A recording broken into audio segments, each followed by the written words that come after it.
looking for a book to help you decode the brain, specifically some mind hacks to help you improve your overall mood and well-being, then this month's book therapy pick is for you. If you're new around here, my name is Diana Garcia. I'm a licensed mental health counselor in Florida, owner of a private practice called Nurturing Minds Counseling. My monthly book therapy series is where I pick one mental health self-help book to recommend, review, and at least 3 key insights just in case you never get to pick up the book. So this month's pick, as you can see from the screen, is Hardwiring Happiness, the new Brain Science of Contentment, Calm, and Confidence by Dr. Rick Hanson. I have clearly the Kindle version of the book. It was published in 2013. So the book is actually broken down into 2 parts. Part 1 is more of like the why, so really the foundations of brain science, neuroplasticity.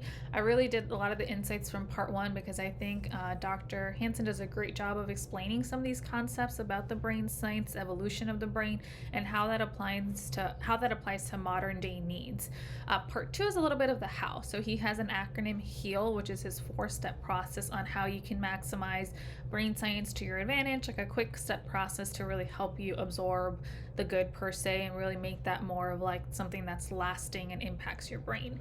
And then he really goes through kind of exploring each of the steps, as well as just how you can really learn to apply the specific kind of 4-step process to different areas of your life, and then specific instructions for specific things, right? So if you're focusing more on like relationships, or if you're focusing more on just overall kind of self-esteem, so he kind of goes through like what a sample HEAL instruction would look like. I did find that the first part of the book was really heavy on the science, but I actually really enjoyed that because I think, like I said, he did a really good job of explaining concepts that were helpful for me to understand. And actually, that's part of one of the biggest reasons I recommended this book, because I think the first part is extremely valuable. The second part was also valuable, but I will say that after I kind of understood the HEAL process, some of it started to feel a little bit repetitive, so just kind of have that as a heads up. The first insight is just really discussing like the negativity bias, and I think this is so important because he, again, like I said, does a really great job of explaining what a negativity bias is and how it was developed. So pretty much from an evolutionary perspective, he talks about that our brain has really developed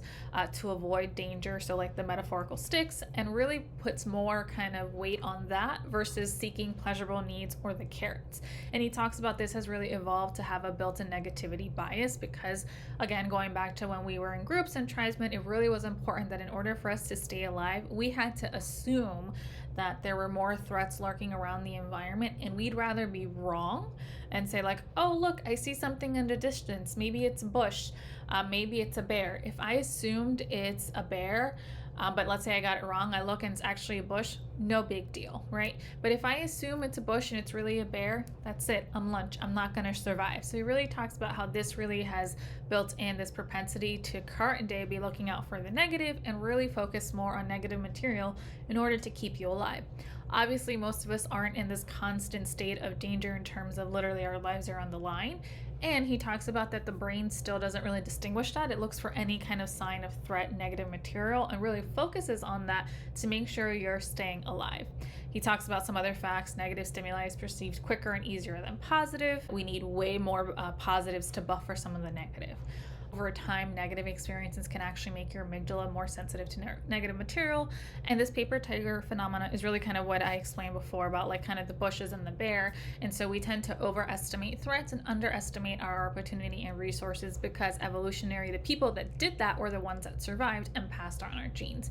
So just overall, when I'm thinking of insight 1, it's really helpful to understand if your mind has this built-in negativity bias, just how that can really show up. Specifically, I see a lot of this when I work with people who struggle with anxiety, but this can show up in kind of any area of your life. But if you're more aware of it, then you can really start to shift your relationship with this negativity bias. Insight number 2, as you can see from the screen, it's actually again like a 3-part insight.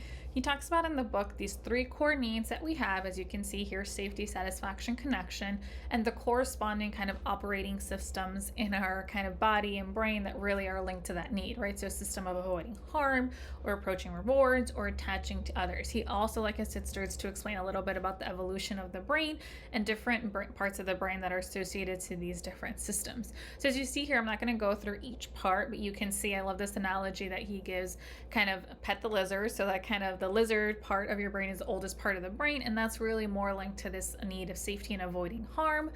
More so this need of satisfaction, it's more related to this kind of mammalian stage of evolution. He kind of uses the metaphor feeding the mouse. So anytime we need to feel satisfaction. And this last one, this connection, so that's related to the most recent part of the brain, so hugging the monkey, right? So that's more of like primate human stage of evolution. This is more intense to relationships and when we're feeling kind of belonging and so forth. So he gives this example of like when your brain's on green or when your brain's on red. So as you can see here, this is kind of one of the charts from the book where he talks about clearly our goal is to have more of our brain be automatically in the green, right? So we really want to build it up so we're feeling more safety, satisfied, connection, and this can link to all just these other different perspectives, versus if we're more a little bit in the red, your brain's gone in the red, it's a little bit more reactive. But obviously, as we just talked about, the negativity bias, that means that there might be a propensity at times to automatically shift to be more in the red to make sure that you're staying alive. So that's really important to think about. But just because your mind's in the red doesn't necessarily mean that you have to engage or react as if that's true, whatever is making your mind go into the red.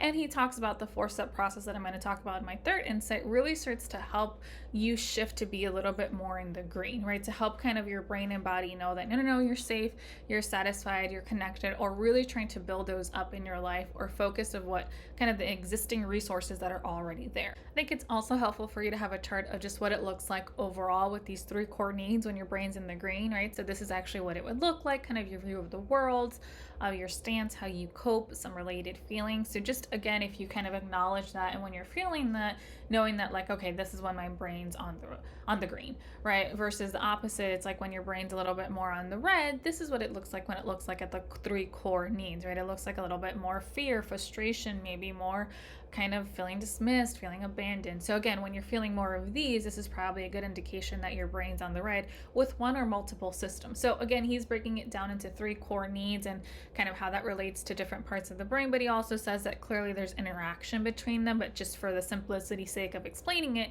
and kind of what need is more prominent with a certain system, that's how he explained it. Think about as you're looking at this chart and our 3 core needs, which are the needs that kind of stand out for you, maybe which is the area that you notice that you really tend to struggle with more often than others, and how does that really show up in your life? So when you're really struggling maybe with this feeling of disconnection, behaviorally, what does that look like for you? Are you more likely to cling on to relationships, ignore red flags, or vice versa? Are you more likely to isolate and withdraw?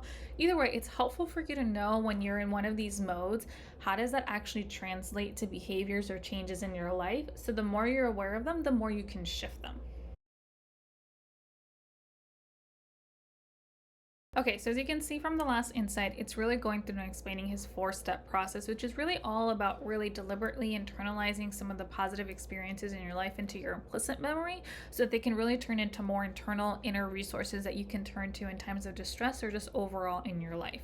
So as you can see here, this 4-step process, he has an acronym, HEAL. Right? So the first one, the H in HEAL, is have a positive experience. So this is really talking about, we really at times don't even recognize that there's positive experiences already in our kind of awareness. And so he's talking about really directing your attention to something that is already positive in your experience. And so it's really important. He's not even talking about it has to be these huge things. It can be the really like minute things, right? So like, for example, if I'm having this cup of coffee, how I can really direct my attention to this being a positive experience and really focusing, like directing my intention instead of this just being kind of something that's like a background thing that's happening. I can direct my attention and really focus on this positive experience that I can just really have a cup of coffee and really enjoy this cup of coffee. So again, similarly, it would be for you kind of when you're starting to do this process, kind of directing your attention to something that's already going well in your life, but in the moment that you can really focus on.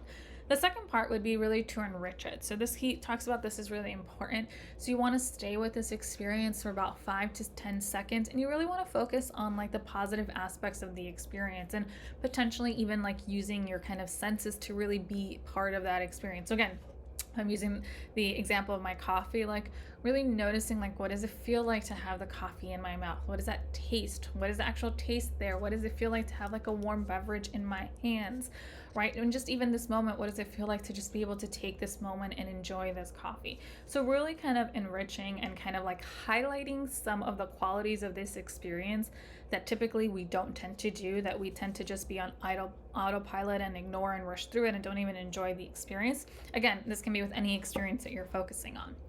The next one, absorb it, is really when it's almost more of like a visualization, more so exercise, but really kind of taking it to the next step of not just enriching this process, but really almost imagining this experience sinking into you, right? So he talks about like imagining like golden dust settling on you, or like a soothing balm, and being aware that this experience is becoming part of you, right? So again, it might feel really like trite, or feel like, what do you mean? Like, again, this experience of having coffee, how is this gonna really absorb it? So again, just really acknowledging and noticing like, gosh, just one moment of really like enjoying this coffee for me, I can really absorb this moment of mindfulness or peace or contentment, and really draw upon that, and really kind of imagine that, like, okay, I can always draw on this experience, or this memory, right? So again, he's talking about they don't have to be these huge things, but even when they are really important things, so maybe you're at your grandma's 80th birthday and that's a really important thing, and so you can even do this process throughout the night to really absorb it and be present and have that as a resource that you can turn to in times of distress. But similarly, you can do it with all these small activities in your life that we tend to really neglect and ignore, to really start to shift the propensity for more kind of focus on the negative, and really start to kind of shift how this gets encoded in your brain per se. And then the last one, he says this is an optional step, but it's more linking the positive and the negative. So this is really talking about, if let's say you're linking a positive experience. So again, if we'll use the example of again, I can use the example of the coffee. If, like, this is related more to my need of satisfaction, right? So like, was there an instance where I felt dissatisfied recently? So can I really link into that and what I felt in that moment, right? Or let's say this is linked more to like the fact that, my partner made me this coffee and I felt really connected. So can I link that to an instance where maybe I didn't feel so connected?